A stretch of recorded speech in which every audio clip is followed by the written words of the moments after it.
Zee TV news కి స్వాగతం. నా పేరు రమాకాంత్ రెడ్డి. ముందుగా ముఖ్యాంశాలు చూద్దాం. పెందుర్తి పోలీస్ స్టేషన్ పరిధిలోని సతివానిపాలెం గ్రామంలో చోటు చేసుకున్న అమానవీయ ఘటన. బిడ్డలతో కలిసి నూతిలో దూకి ఆత్మహత్య చేసుకున్న వివాహిత.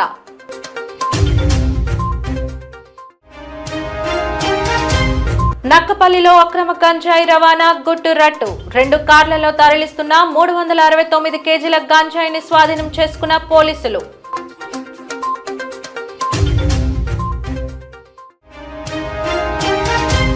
జూలై 9న సమ్మెకు పిలుపునిచ్చిన అఖిలపక్ష కార్మిక సంఘాలు. నూతన లేబర్ కోడ్లను రద్దు చేయాలని డిమాండ్.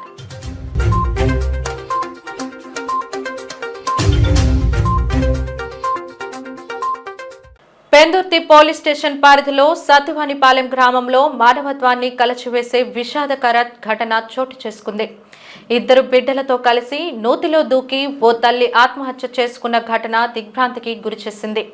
గ్రామానికి చెందిన 29 సంవత్సరాల కొల్లి గీతను తన భర్త కొల్లి పవన్ కుమార్ తరచూ మద్యం సేవించి డబ్బుల కోసం వేధించడంతో పాటు శారీరకంగా మానసికంగా హింసిస్తూ ఉండేవాడని పోలీసులు తెలిపారు. ఈ నేపథ్యంలో డబ్బు విషయంలో భార్యాభర్తల మధ్య తీవ్ర వాగ్వాదం జరిగిందని, అర్ధరాత్రి సుమారు 2 గంటల నుంచి 2 గంటల 30 నిమిషాల మధ్యలో కొల్లి గీత తన 2 పిల్లలైన కొల్లి భువనేష్, మణికంఠ, కొల్లి యోక్షశ్రీలతో కలిసి ఇంటికి సమీపంలోని నూతిలో దూకినట్టు పోలీసులు తెలిపారు. ఆ సమయంలో ఆమె అత్త కొల్లి అప్పల్ నర్సమ్మ యూరినల్ నిమిత్తం బయటకు వచ్చి చూడగా పిల్లలు కనిపించకపోవడంతో నూతిలోంచి పాప యోక్షశ్రీ అరుపులు వినిపించాయని, వెంటనే ఆమె చుట్టుపక్కల వారిని అప్రమత్తం చేయగా వారు నూతిలోంచి పాపను బయటకు తీసి రక్షించారని తెలిపారు. అయితే అప్పటికే గీతతో పాటు కుమారుడు భవనేష్, మణికంఠ మృతి చెందినట్లు నిర్ధారించబడిందని పేర్కొన్నారు. ఈ విషాదకర ఘటనపై బాధితురాలి తల్లి ఉరుకుటి వెంకటలక్ష్మి పెందుర్తి పోలీస్ స్టేషన్లో ఫిర్యాదు చేయగా భర్త కొల్లి పవన్ కుమార్ పై వేధింపుల ఆరోపణలతో సంబంధిత సెక్షన్ల కింద కేసు నమోదు చేయబడిందని ఇన్స్పెక్టర్ కేవి సతీష్ కుమార్ తెలిపారు. 2 పిల్లలు పడ్డాయి. ఆ డబ్బులు ఆ పిల్లలకి ఏదో సహకారం చేద్దామని ఆమె దాచుకుంది. ఆ డబ్బులు ఏదో 2 రోజులు బట్టి డిస్కషన్ ఇంకా అంతే. అది జరిగింది కారణం. ఆ కారణం చేత రాత్రి మీద ఏదో చిన్న డిస్కషన్ జరిగినాయి. డిస్కషన్ జరిగితే ఎందుకు ఎలాంటి వాడతారు బతకడం ఎందుకని తీసుకెళ్లే పిల్లలు మొత్తం అందరు పక్కన నుయ్యి ఉంది. ఇంటి పక్కన పెద్ద నుయ్యి ఉంది. గ్రామస్తులకు తవ్వించిన నుయ్య. ఆ నుయ్యిలో పడి లక్కీ అదృష్టం బాగుంటే పిల్ల దిగి పడిపోతాడు. చిన్న మెట్లు ఉంటాయి కదా నుయ్యికి. ఆ మెట్టు పట్టుకొని ఆపడిపోయింది పిల్ల. వీళ్ళిద్దరు అడుగుకి వెళ్ళిపోయారు. 3 ఈ టైంలో జరిగిందండి. వాటర్ ఫుల్గా ఉన్నందువల్ల మళ్ళీ బోరు సహకారంతో వాటర్ వేరే మిషన్ తెచ్చి దానితో వాటర్ పైకి పంపించి అప్పుడు చూస్తే బాబు కనపడమాట. బాబుని తీసాం.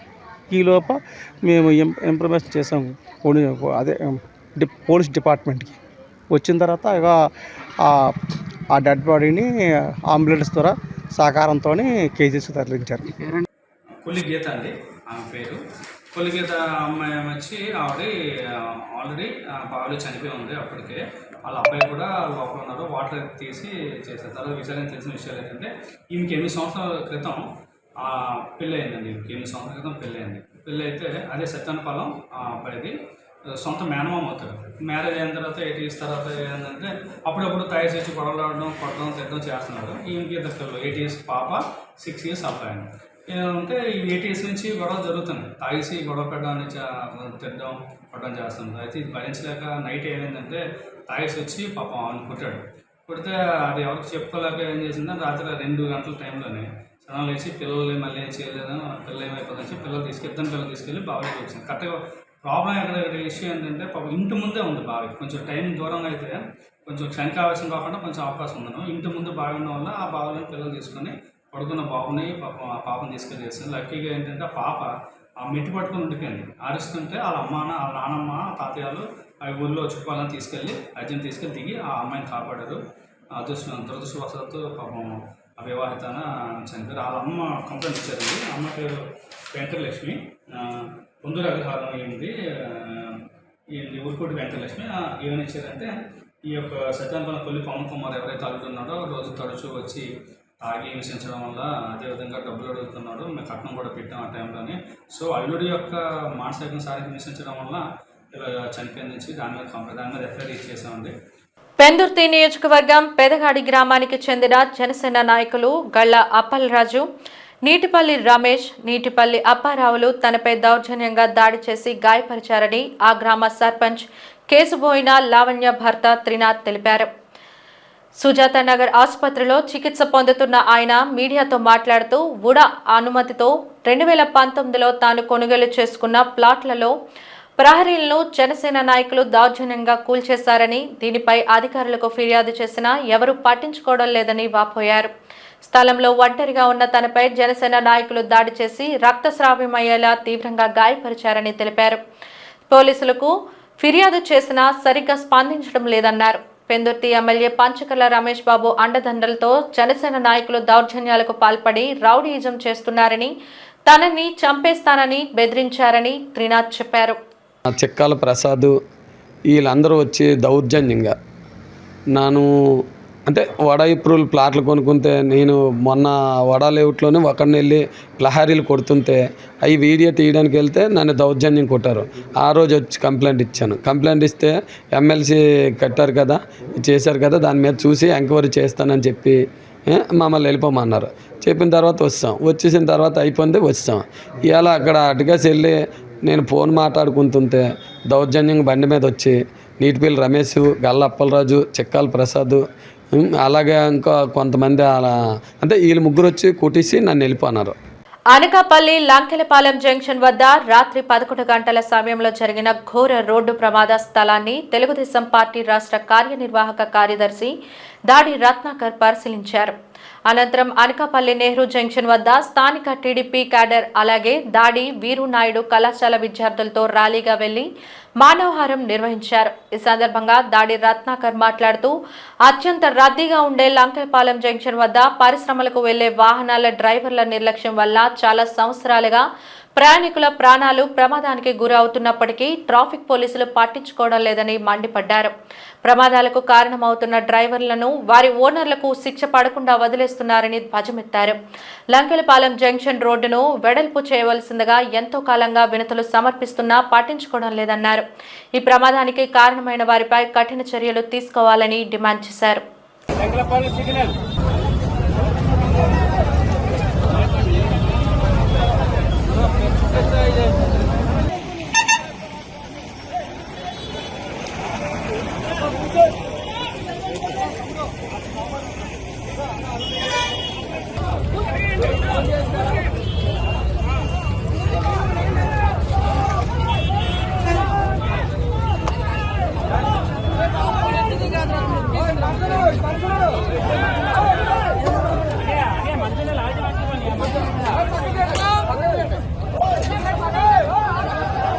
ఏదైతే లంకెలపాలెం జంక్షన్లో జరిగిన యాక్సిడెంట్ ఏదైతే ఉందో దాంట్లో ముగ్గురు చనిపోయారండి. సో పోలీస్ వాళ్ళు ఇమీడియట్గా యాక్ట్ చేసి ఎవరైతే ఇంజ్యూర్ అయ్యారో వాళ్ళని హాస్పిటల్కి షిఫ్ట్ చేయడం జరిగింది. అలాగే వాళ్ళకి కావాల్సిన నెసరీ హెల్ప్ కూడా చేయడం జరిగింది. ఈ యాక్సిడెంట్ రికార్డింగ్ ఏదైతే కారణాలు అన్నీ కూడా అప్డేట్ చేస్తున్నాము.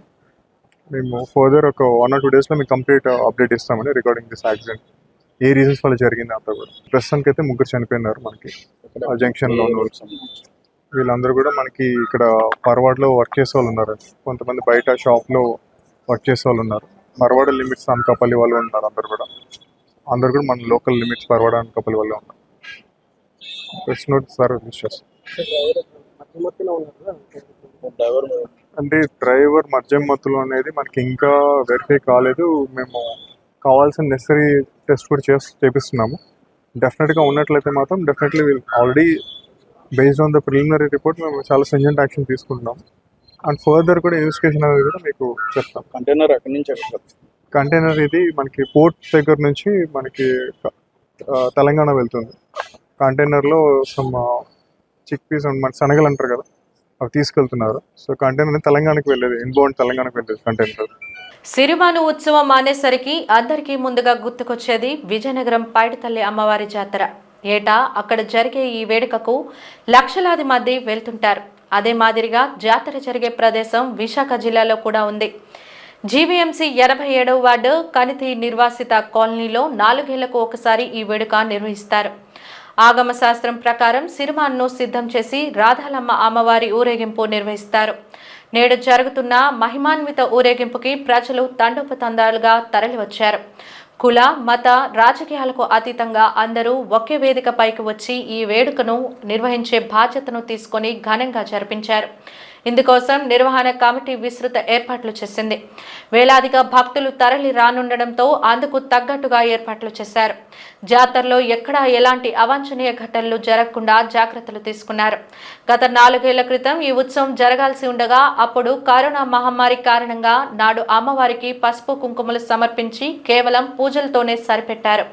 అప్పటి నుంచి 1000 కళ్లతో ఎదురు చూస్తున్న సిరిమాను సంబరానికి కనితి నిర్వాసిత కాలనీ ముస్తాబైంది. ఆలయ కమిటీ నిర్వహణలో జాతర కన్నుల పండుగగా జరుగుతుంది. పుట్టక తెచ్చి ఈ రోజు వరకు అనుపమార్గం ఈ రోజుతో అనుపు మహోత్సవం జరుగుతుందండి.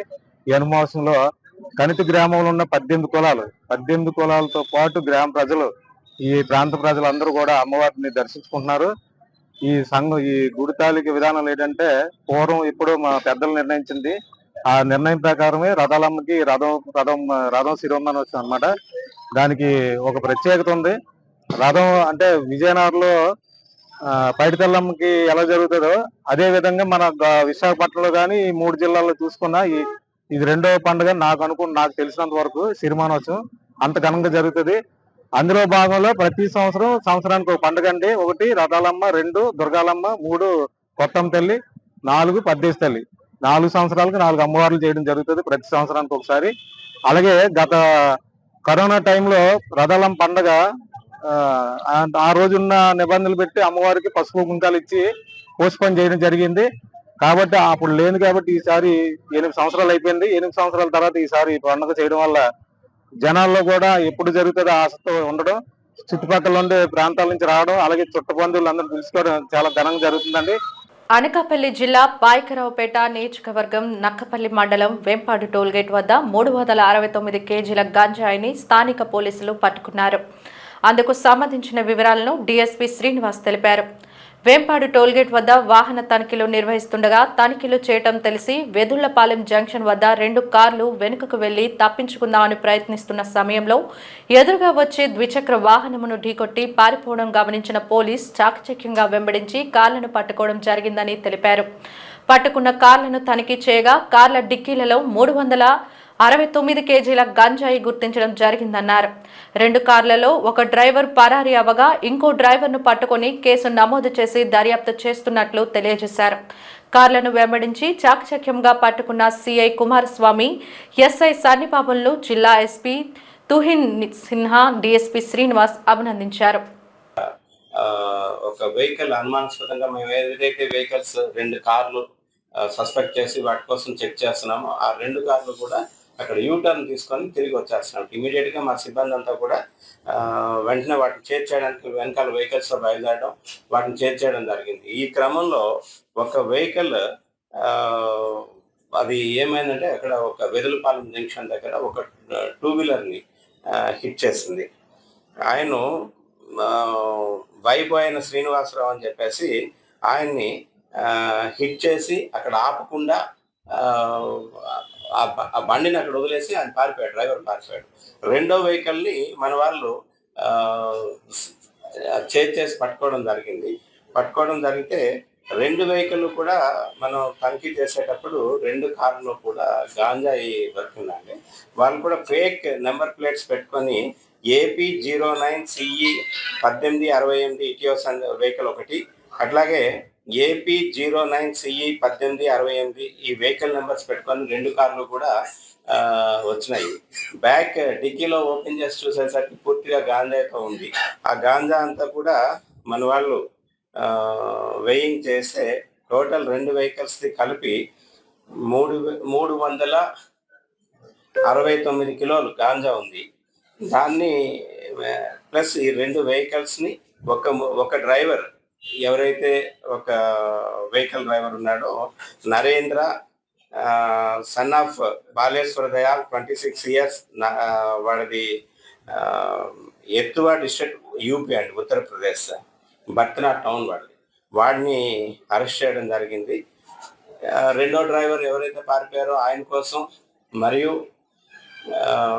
ఈ ఎక్కడి నుంచి గాంజా తీసుకొచ్చారు, ఎవరికి డెస్టినేషన్కి వెళ్తుంది అన్న దానికోసం అని చెప్పేసి ఇన్వెస్టిగేషన్ నడుస్తుంది.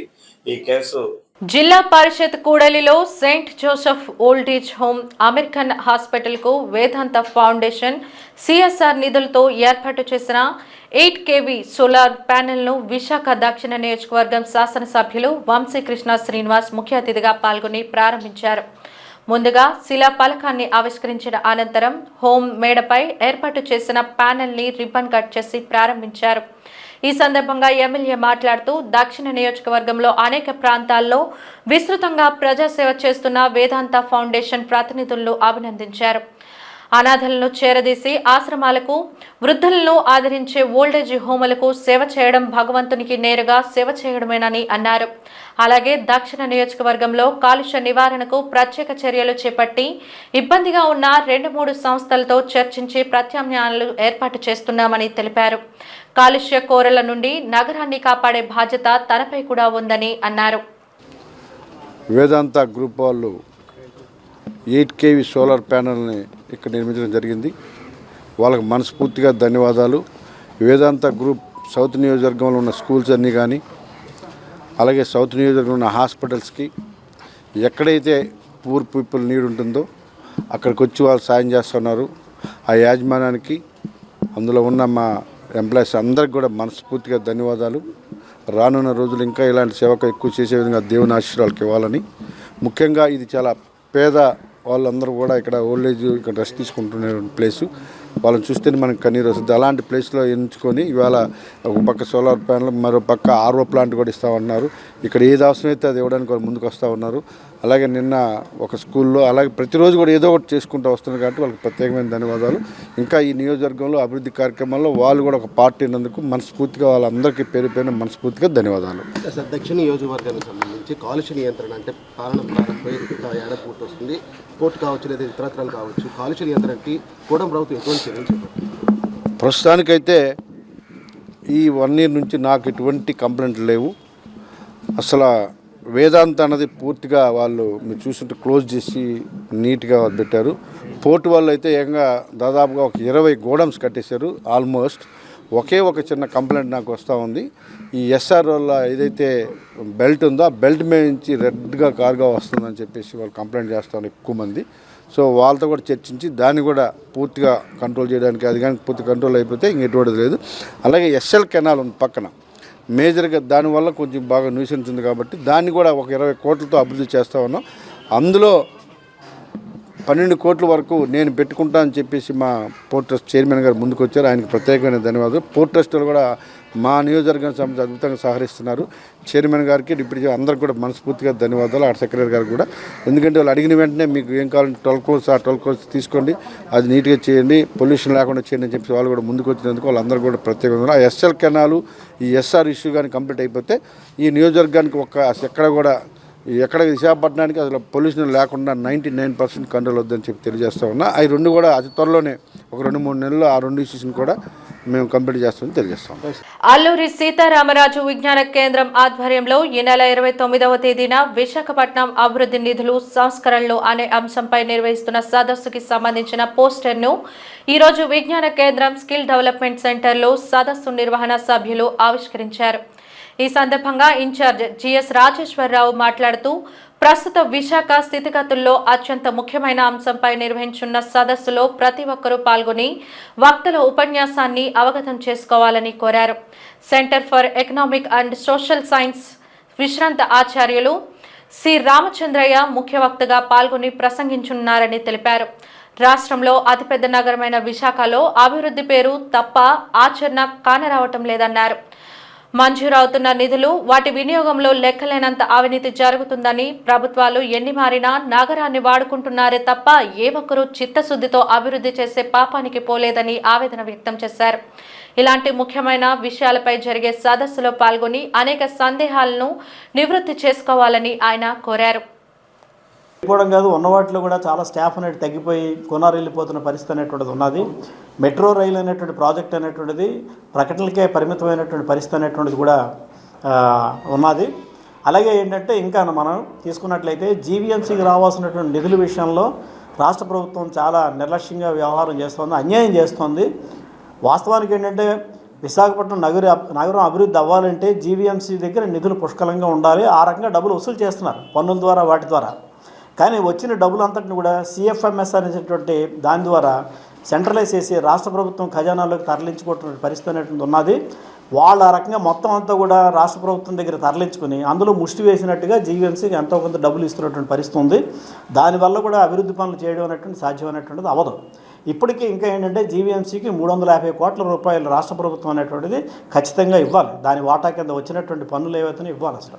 అలాగే వృత్తి పన్ను కానీ తీసుకున్నట్లయితే 60 కోట్ల రూపాయలు ప్రతి సంవత్సరం కూడా ఆదాయంగా వస్తుంది. మనందరి దగ్గర కూడా ప్రొఫెషనల్ ట్యాక్స్లో వసూలు చేస్తున్నారు. ఆ 60 కోట్లని కూడా రాష్ట్ర ప్రభుత్వ ఖజానాకి తరలించుకుంటున్నటువంటి పరిస్థితి అనేది ఉన్నది. ఇంతకుముందు అడ్వర్టైజ్మెంట్ ట్యాక్స్ అని చెప్పేసి మన అడ్వర్టైజ్మెంట్లు వాటి మీద పన్ను వేసేవారు. దాన్ని జీఎస్టీలో కలిపడం వల్ల సెంట్రల్ గవర్నమెంట్ పట్టుకెళ్ళిపోతున్నటువంటి పరిస్థితి అనేటువంటిది ఉన్నది. కాబట్టి ఈ రకంగా అభివృద్ధి అనేటువంటి లేదు సరిగదా, ప్రజల మీద మరింత భారాలు పడేటట్టుగా జీవీఎంసీ అప్పుల్లో ఇరుక్కుపోయేటట్టుగా పరిస్థితి నెలకొంది. ఎందుకంటే జీవీఎంసీకి ఎప్పుడైతే నిధులు లేవో అప్పులకి వెళ్ళండి అని చెప్పి చెప్తున్నారు. ఇప్పుడు స్మార్ట్ సిటీ అమృత పథకం అని చెప్పేసి వీటికి ఏషియన్ డెవలప్మెంట్ బ్యాంక్ ద్వారా 900 కోట్ల రూపాయలు అప్పు తీసుకుంటున్నారు. అసలు ఈ స్మార్ట్ సిటీ దీన్ని అంటే రాబోయే కాలంలో దీని భారం అంతా మనమే పడుతుంది. ఇదో పాయింట్ అయితే greater Visakhapatnam smart city corporation అని చెప్పి ఒక కార్పొరేషన్ ఏర్పాటు చేసి అసలు జీవీఎంసీతో సంబంధం లేకుండానే ఈ ప్రాజెక్టులు టేకప్ చేసేటట్టుగా ఓ ప్రైవేట్ వాడికి అప్పచెప్తున్నారు. అంటే రాబోయే కాలంలో ఈ ప్రాజెక్టుల మీద జీవీఎంసీకి కానీ, కార్పొరేషన్ మేయర్కి కానీ, కౌన్సిలర్లకు కానీ, లేకపోతేనేమో కమిషనర్ కానీ ఎవరికి కూడా కంట్రోల్ ఉండదు. వాళ్ళే అన్నీ నిర్ణయిస్తారన్నమాట. అది వాటర్ అయినా, మురుగునీరైనా, ఏదైనా. ఇది అంత అన్యాయం అండి. మరి ప్రజల చేత ఎన్నుకోబడినటువంటి జీవీఎంసీ యొక్క కంట్రోల్లో కాకుండా ఎవడో ప్రైవేట్ వాడికి ఇచ్చి అది నాగార్జున కార్పొరేషన్ అని చెప్పేసి అంటున్నారు. ఆ రకంగా అయితే అన్యాయం చేయబడుతుంది అన్నమాట. అంతర్జాతీయ కృష్ణ చైతన్య సంఘం ఇస్కాన్ ఆధ్వర్యంలో ఈ నెల 27న జగన్నాథుని రథయాత్ర కార్యక్రమం అత్యంత ఘనంగా నిర్వహించనున్నామని ఇస్కాన్ విశాఖ అధ్యక్షులు సాంబదాస్ పేర్కొన్నారు. ఈ మేరకు నగరంలో ఒక ప్రైవేట్ హోటల్లో నిర్వహించిన విలేకరుల సమావేశంలో ఉత్సవ వివరాలను ఆయన వెల్లడించారు. గడిచిన 18 సంవత్సరాలుగా విశాఖలో ఇస్కాన్ ఆధ్వర్యంలో నిర్వహిస్తున్న జగన్నాథుని రథయాత్రకు ఎంతో విశిష్టత కలిగి ఉందన్నారు. ఉత్సవమూర్తులను వేర్వేరు రథాలపై ఊరేగిస్తూ ఎక్కడా లేని విధంగా యాంత్రిక రథగోపురం సహాయంతో ట్రాఫిక్ అంతరాయం లేకుండా యాత్ర జరగనుందని తెలిపారు. 27వ తేదీ పాత జైల్ రోడ్ జంక్షన్ నుండి డాబా గార్డెన్స్, జగదాంబ, సిరిపురం మీదుగా గురజాడ కళాక్షేత్రానికి యాత్ర చేరుకుంటుందని తెలిపారు. పూరిలో జరిగే రథయాత్ర పద్ధతిలోనే ఇక్కడ కూడా యాత్ర చేపట్టామని పేర్కొన్నారు. ఒడిశా రాష్ట్రం పిపిల్ నుండి రథాల అలంకరణకు సామాగ్రి రప్పిస్తున్నామని, అద్భుతమైన అలంకరణలో దర్శనమిచ్చే జగన్నాథుని దర్శించి భక్తులు తరించాలని ఆయన కోరారు.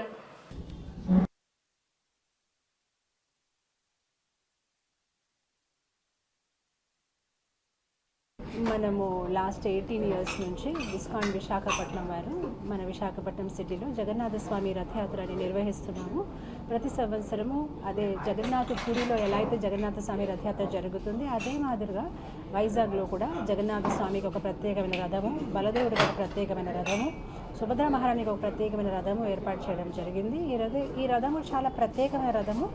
దీన్ని మనము షార్ట్ చేసుకోవచ్చు, దాని ఒక వెడల్పు పెంచవచ్చు, దాని ఒక ఎత్తుని తగ్గించి పెంచవచ్చు. ట్రాఫిక్ తోని మనము సహకారం చేస్తూ ఏమైనా ట్రాఫిక్ ప్రాబ్లమ్స్ వస్తే ఆ రథాన్ని మనము స్క్వీజ్ చేయవచ్చు, మళ్ళీ అలానే ఎక్స్పాండ్ చేయవచ్చు. ఇది చాలా ఆధునికమైన టెక్నాలజీతో తయారు చేయబడిన రథము. ఈ జగన్నాథ స్వామి రథయాత్ర అనేది మన శుక్రవారం ఆషాఢ శుక్ల ద్వితీయ పుణ్యతిథి నాడు సాయంత్రం 4 గంటలకి సెంట్రల్ పార్క్ నుంచి మొదలై గుజాడ కళాక్షేత్రంలో ఈ ఊరేగింపు ముగిస్తుంది. దారి పొడవునా కూడా భక్తులందరికీ ప్రసాదం వితరణ సేవ చేయడం జరుగుతుంది. అండ్ 7 గంటలకి గుజాడ కళాక్షేత్రంలో ఈ జగన్నాథ స్వామి బలదేవ్ సుభద్ర మహారాణిని వేడుకలపైన తీసుకువెళ్ళి అక్కడ వాళ్ళకి 1008 రకాల వంటకాలు నైవేద్యం ఇవ్వడం జరుగుతుంది. తద్వారా భక్తులందరికీ కూడా ప్రసాదం వితరణ చేయడం జరుగుతుంది. ఇది చాలా చాలా స్పెషల్ ప్రోగ్రాము. తప్పకుండా భక్తులందరూ ఈ ఒక ప్రోగ్రాంలో పాల్గొవాలి, భగవంతుడు ఒక ఆశీస్సులు పొందాలి. ఈ ప్రోగ్రాంని జయప్రదంగా చేయాలని హృదయపూర్వకంగా మేము అందరికీ ఈ కార్యక్రమంలో పాల్గొనడానికి ఆహ్వానిస్తున్నాం. ఈ 2025 18వ సంవత్సరం చాలా విశేషమైనటువంటి సంఖ్య 18. అట్లాంటి 18వ రథయాత్ర కార్యక్రమాన్ని అంగరంగ వైభవంగా మునుపెన్నడూ జరగని విధంగా నిర్వహించడం జరుగుతూ ఉంది. ముఖ్యంగా మన విశాఖపట్నం సెంట్రల్ పార్క్ దగ్గర నుంచి ఈ రథోత్సవం వేడుకగా మంగళధ్వని, వేదమంత్రాలు, దివ్యహారతితో ప్రారంభించబడి కోలాటం, హరే కృష్ణ మహామంత్ర సంకీర్తనతో, అలాగే విచిత్ర వేషధారణలు అంటే మన పౌరాణికానికి సంబంధించినటువంటి, మన ఆధ్యాత్మిక చింతనకు సంబంధించినటువంటి ఈ వేషధారణలతో వేలాది మంది భక్తులు తరలి వచ్చేటట్టుగా పాల్గొనేటట్టుగా ఈ కార్యక్రమాన్ని సిద్ధం చేయడం జరిగింది. ముఖ్యంగా విశాఖపట్నంలో మన ఇస్కాన్ కేంద్రం ఏ కార్యక్రమం తలపెట్టినా సరే ప్రతి ఒక్కరిలో ఆధ్యాత్మిక చింతన కలుగజేయాలి, ఆధ్యాత్మిక భావాలను పెంపొందించాలనే నేపథ్యంలో ఈ కార్యక్రమాలు శ్రీకారం చుడుతున్నాం. మనం వేడుకగా ప్రారంభించేటటువంటి రథయాత్రలో 5 రథాలు ఈ సంవత్సరం మనకి రథయాత్రలో పాల్గొనడం జరుగుతుంది. అంటే చిన్నపిల్లల దగ్గర నుంచి పెద్దవాళ్ళ వరకు కూడా అందరూ ఒక్కొక్క రథాన్ని లాగుతూ జగన్నాథ సంకీర్తన చేస్తూ, జై జగన్నాథ్ అనే నామ సంకీర్తన చేస్తూ మనం డాబా గార్డెన్స్, అక్కడి నుంచి జగదాంబ సెంటర్, అక్కడి నుంచి రామ్నగర్ మెయిన్ రోడ్, అక్కడి నుంచి నేరుగా గురజాల కళాక్షేత్రంకి వెళ్ళడం జరుగుతుంది. ప్రత్యేకించి దివ్యమంగళమూర్తి సుభద్ర బలభద్ర సమేత శ్రీ జగన్నాథ స్వామివారు ఆలయం నుంచి మనకి రథంపైకి వేయించేయడం వలన భక్తుల దర్శనార్థమై గురజాడ కళాక్షేత్రంలో ప్రత్యేక వేదిక పైన స్వామివారిని అధిష్ఠింపజేసి అక్కడ కూడా అర్చన కార్యక్రమాలు చేసి భక్తులే స్వయంగా భక్తిభావంతో వండి తెచ్చినటువంటి ప్రసాదాలు ఏవైతే ఉంటాయో 1008 రకాల ప్రసాదాలు స్వామికి నివేదించడం జరుగుతుంది. బొబ్బిలి ఎమ్మెల్యే బేబీ నాయన జన్మదినం సందర్భంగా బొబ్బిలి కోట జనం తాకిడితో కిటకిటలాడింది. ఉదయం నుంచే అభిమానులు, టీడీపీ నాయకులు కోటకు చేరుకున్నారు. ఎమ్మెల్యేకు శుభాకాంక్షలు తెలపడానికి వేలాదిగా కార్యకర్తలు తరలివచ్చారు.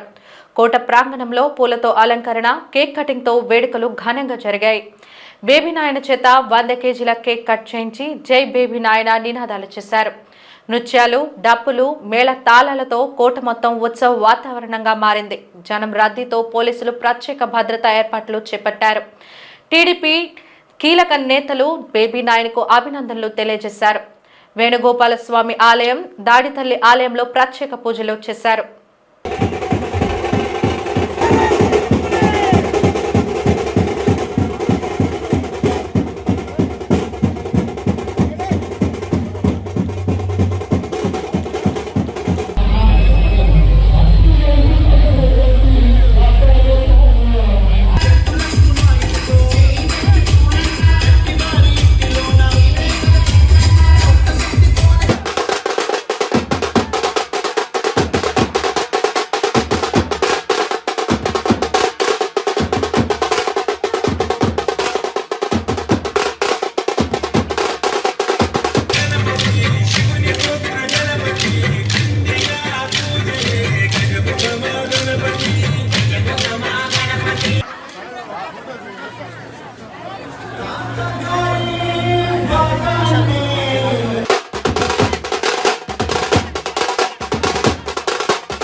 ఈ నెల 27న శ్రీ జగన్నాథ రథయాత్రను హరే కృష్ణ మూవ్మెంట్ ఆధ్వర్యంలో ఘనంగా నిర్వహించేందుకు అన్ని ఏర్పాట్లు జరిగాయని, భక్తులు యాత్రలో పాల్గొని జగన్నాథుని కృపకు పాత్రలు కావాలని సంస్థ ప్రతినిధి యదురాజా దాస కోరారు. వేడుకలకు సంబంధించిన వివరాలను తెలియజేసేందుకు స్థానిక విజేఎఫ్ ప్రెస్ క్లబ్లో విలేకరుల సమావేశం ఏర్పాటు చేశారు. ఈ సందర్భంగా యదురాజదాసు మాట్లాడుతూ సాంప్రదాయ పద్ధతిలో ఎంవీపీ కాలనీలో ఐఐఏఎం కళాశాల నుండి సాయంత్రం 5 గంటలకు అంగరంగ వైభవంగా యాత్ర ప్రారంభించడం జరుగుతుందని తెలిపారు. ఈ యాత్ర డబల్ రోడ్ నుంచి Isukathota highway, Venkojipalem, cancer hospital, beach road, Appughar నుంచి మరలా ఐఐఏఎం కళాశాల వద్దకు చేరి ముగుస్తుందని తెలియజేశారు. రథయాత్ర ఉత్సవం ప్రపంచంలో గణనీయమైన ప్రాముఖ్యతను కలిగి ఉందని, ఇది జగన్నాథుడు, బలభద్రుడితో పాటుగా దేవి సుభద్రల దివ్య ప్రయాణమని గుర్తు చేస్తుందని తెలియజేశారు. భారతీయ సంస్కృతిలో లోతుగా పాతుకుపోయిన ఈ కార్యక్రమం సార్వత్రిక సోదరభావం, ప్రేమ, భక్తిని సూచిస్తుందని ఉపోద్ఘాటించారు. మళ్ళీ తిరిగి ఆ యొక్క ఐఏఎం కాలేజ్లోనే ఈ యొక్క రథయాత్ర అనేది ముగుస్తుంది. ఈ రథం నడుస్తున్న అన్ని వీధుల్లో కూడా ఏంటంటే భగవంతుని కీర్తనలు, కోలాటాలు, దాంతోపాటు రంగవల్లికలతో ఆ యొక్క వీధులన్నీ కూడా డెకరేట్ చేసి భగవంతుని సాధారణంగా ప్రతి ఒక్క ఇంటి ముందు కూడా జగన్నాథ్ తీసుకెళ్లడమే ఈ యొక్క రథయాత్ర యొక్క ముఖ్య ఉద్దేశం అన్నమాట. ఈ యొక్క రథయాత్రలో భక్తులందరూ కూడా పార్టిసిపేట్ చేసి భగవంతుని యొక్క దర్శనం చేసుకొని పునీతులవ్వాలి. శాస్త్రాలు చెప్తారు, రథయతు వామనం దృష్ట్యా పునర్జన్మ న విద్యతే. రథంలో ఉన్నటువంటి ఆ యొక్క కృష్ణుడి జగన్నాథుని దర్శనం ఎవరైతే చేసుకుంటారో వారికి పునర్జన్మ అనేది ఉండదని చెప్పి శాస్త్రాలు చెప్తారు. ఈ యొక్క అవసరాన్ని పురస్కరించుకొని భక్తులందరూ కూడా వచ్చి ఈ జగన్నాథ స్వామిని రథాన్ని వారి యొక్క మనసు వైపు లాక్కొని జగన్నాథుని ఇంటికి తీసుకువెళ్ళవలసిందిగా మనమందరూ కూడా ఈ యొక్క ప్రెస్ మీట్ ద్వారా భక్తులకు నివేదిస్తున్నాము. అఖిలపక్ష కార్మిక సంఘాల ఆధ్వర్యంలో జూలై 9న జరుగుతున్న దేశవ్యాప్త సమ్మెను జయప్రదం చేయాలని విశాఖ జిల్లా అఖిలపక్ష కార్మిక సంఘాలు పిలుపునిచ్చాయి. ఈరోజు జగదాంబ సిఐటియు కార్యాలయంలో విశాఖ జిల్లా అఖిలపక్ష కార్మిక సంఘాల సమావేశం జరిగింది. ఈ సమావేశంలో పాల్గొన్న వ్యక్తులు మాట్లాడుతూ నరేంద్ర మోదీ ప్రభుత్వం అధికారంలోకి వచ్చిన నాటి నుండి కార్మికులకు నష్టం వాటిల్లే విధానాల్లో అవలంబిస్తుందని, సంపదనంతా కార్పొరేట్ శక్తులకు దోచిపెడుతుందన్నారు. అందులో భాగంగానే 29 కార్మిక చట్టాలను మార్చి కార్మికులకు నష్టం చేసే విధంగా 4 లేబర్ కోడ్స్ను తీసుకువచ్చిందన్నారు. ఈ లేబర్ కోడ్స్ అమలు జరిగితే కార్మికులు సమ్మె చేసే హక్కు, సంఘం పెట్టుకునే హక్కు, జీతభత్యాలు బేరమాడుకునే ప్రాథమికమైన హక్కులు కోల్పోతారన్నారు. కార్మికులకు కనీస వేతనం నెలకు 26,000 రూపాయలు తక్కువ లేకుండా చెల్లించాలని, స్టీల్ ప్లాంట్ ప్రైవేటీకరణ ఆపాలని, తొలగించిన 4,000 మంది కాంట్రాక్ట్ కార్మికులను వెంటనే విధుల్లోకి తీసుకోవాలని, ప్రభుత్వ రంగ సంస్థలైన ఎల్ఐసి, బ్యాంకులు, పోర్టులు, విమానాశ్రయాలు, చుమురు సంస్థలు, రక్షణ రంగం, అంతరిక్షం, గనులు వంటి వాటిని ప్రైవేటీకరణ చేయరాదని డిమాండ్ చేస్తూ చేపట్టిన సమ్మెలో ప్రతి ఒక్కరూ పాల్గొని జయప్రదం చేయాలని పిలుపునిచ్చారు. డిమాండ్ తోటి సమ్మె జరుగుతూ ఉంది. ఈ సమ్మెలో విశాఖపట్నంలో ఉన్నటువంటి కార్మిక వర్గం యావత్తు పాల్గొవాలని చెప్పేసి విశాఖపట్నం అఖిలపక్ష కార్మిక సంఘాల తరపున మీ ద్వారా విజ్ఞప్తి చేస్తూ ఉన్నాం. ప్రధానంగా నరేంద్ర మోడీ గారు అధికారంలోకి వచ్చిన దగ్గర నుంచి కార్మిక వర్గం మీద తన దాడిని ఎక్కుపెట్టి ప్రభుత్వ రంగ సంస్థలన్నీ కూడా కార్పొరేట్ కంపెనీలకు కట్టబెడుతూ ఉన్నారు. కార్మికులకు నష్టం చేసేటువంటి లేబర్ కోడ్స్ని తీసుకొని వచ్చి కార్మికులు మళ్ళీ బానిసలాగా చేయాలని చెప్పేసి ప్రయత్నం చేస్తున్నాడు. కార్మికులకి లేబర్ కోడ్స్ కనుక అమలు చేసినట్టయితే కార్మికుల ప్రాథమిక హక్కులైనటువంటి సంఘం పెట్టుకునే హక్కు, సమ్మె చేసే హక్కు, జీతభత్యాలు బేరవాడుకునే హక్కులు, ఇటువంటి హక్కులన్నీ కోల్పోయే ప్రమాదం ఉంది. కాబట్టి కార్మికుల్ని నష్టం చేసినటువంటి లేబర్ కోడ్స్ని రద్దు చేయాలనే ప్రధానమైన డిమాండ్ తోటి ఈ సమ్మె జరుగుతుంది. అలాగే ఈ రోజున ఒక కుటుంబం బతకాలంటే 26,000 రూపాయలు కనీసంగా ఉంటే తప్ప బతకలేరు అనేది శాస్త్రీయంగా చెప్పినటువంటిది. దేశంలో ఉన్న అన్ని కార్మిక సంఘాలు 26,000 రూపాయలు తక్కువ లేకుండా కనీస వేతనం అమలు చేయాలంటున్నారు. కానీ నరేంద్ర మోడీ ప్రభుత్వం దానికి అంగీకరించట్లేదు, ఉన్న జీతాలను తగ్గిస్తూ ఉంటుంది. కాబట్టి కనీస వేతనం 26,000 రూపాయలు తక్కువ లేకుండా నిర్ణయం చేసి అమలు చేయాలని చెప్పేసి మేము కోరుతూ ఉన్నాం. మూడోది, విశాఖపట్నం స్టీల్ ప్లాంట్తో సహా మొత్తం అన్ని ప్రభుత్వ రంగ సంస్థల్ని ఈ రోజున కార్పొరేట్ కంపెనీలకు కట్టబెడుతున్నారు. అందులో భాగంగానే మానిటైజేషన్ ఆఫ్ పైప్ లైన్ పేరు చెప్పి ప్రభుత్వ ఆస్తుల్ని, రైల్వేలని, పోర్టుల్ని, విమానాశ్రయాల్ని, మొత్తం చమురు సంస్థలని అన్నింటినీ కూడా, బ్యాంకులు, ఇన్సూరెన్స్, ఇలాగ అన్ని రంగాల్ని కూడా కార్పొరేట్ కంపెనీలు కట్టబెడుతూ ఉన్నారు. విశాఖపట్నం స్టీల్ ప్లాంట్ని గత 1550 రోజుల నుంచి పోట్లాడుతూ ఉన్నా దాన్ని అమ్మకానికి పెట్టి నష్టం చేసే విధంగా చేస్తూ ఉన్నారు. మరో పక్కన కార్మికులను తొలగిస్తూ ఉన్నారు. కాబట్టి స్టీల్ ప్లాంట్ ప్రైవేటీకరణ ఆపాలి, తొలగించిన కాంట్రాక్ట్ కార్మికులందరినీ విధుల్లోకి తీసుకోవాలని చెప్పి ఈ సమ్మె డిమాండ్లో ముఖ్యమైన డిమాండ్గా మేము పేర్కోవడం జరుగుతుంది. వార్తలు ముగించే ముందు ముఖ్యాంశాలు మరోసారి. పెందుర్తి పోలీస్ స్టేషన్ పరిధిలోని సత్వానిపాలెం గ్రామంలో చోటు చేసుకున్న అమానవీయ ఘటన. బిడ్డలతో కలిసి నూతిలో దూకి ఆత్మహత్య చేసుకున్న వివాహిత.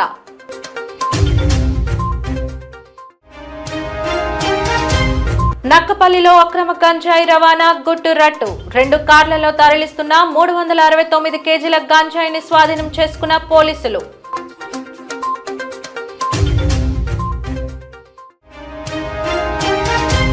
జూలై 9న సమ్మెకు పిలుపునిచ్చిన అఖిలపక్ష కార్మిక సంఘాలు. నూతన లేబర్ కోడ్లను రద్దు చేయాలని డిమాండ్.